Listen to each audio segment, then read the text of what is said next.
Hi guys, Lester here. First of all, I want to thank our Lord Jesus Christ for this day and we're going to unbox another Dragon Ball figure po pa rin.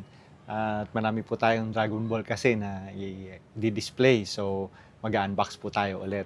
So, ito po siya. Si Super Saiyan Goku po na from Ban Presto. Yan po, bali statue po siya ulit. So, kung napansin niyo po yung logo po or symbol po dun sa isang Super Saiyan po na in-unbox natin, iba po ito ngayon. Ito kasi yung training na po siya kay Whis para maging Super Saiyan Blue po na Goku. Same po nung kay Vegeta, but ito po yung una nilang sign, then sumunod yung kagaya na kay Vegeta. So, i-unbox po natin siya. But ito po, tignan muna natin yung box. Ayan po siya. So, yan po.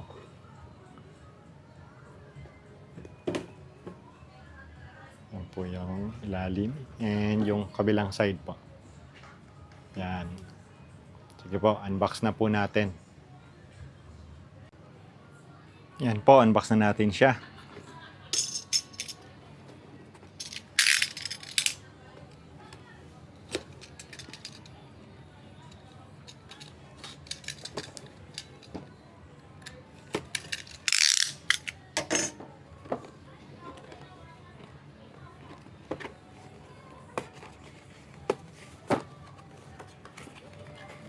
Yan po si Goku.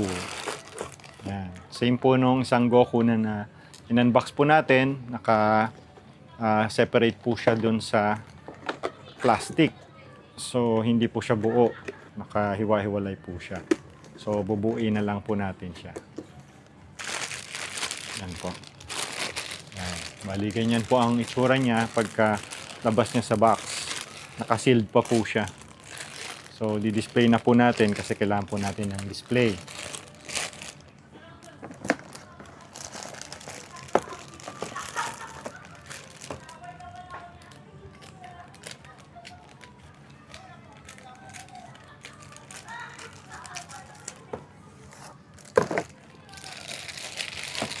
Ano po yung ulo ni Goku.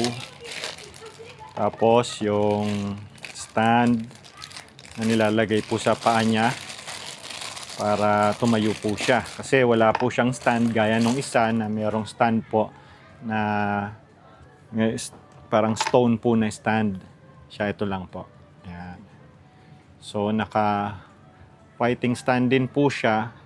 Naka-ready siya. So yan yung mukha niya na naka-ready po. Nagalit. Na ready to na po. To punch na po siya. So, to attack. Ayan po. So, ito po nilalagay ito dito sa paa. So, para po tumayo siya. Dito po siya talaga sa kabila. Yun. Yan, ganyan po. Kasi sakto po yung forte niya para dun sa paa. Sakto po yan. Para tumayo po siya. Yan. So, tatayo po siya ng ganyan. So, di-display na po natin siya kasama ng ibang Dragon Ball figure. Yan guys. I-display na natin para sama siya dito. So, ganyan po yung itsura niya pagka naka-display na. Yan. Yan po yung itsura niya. So, sama natin siya dito kasama nila Vegeta at ibang Goku.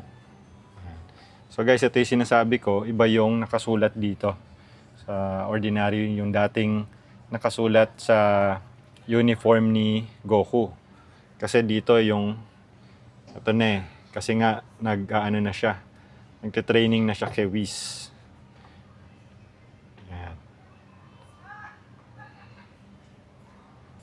So guys, okay na, na-display na natin. And please like and subscribe to my channel sa YouTube po.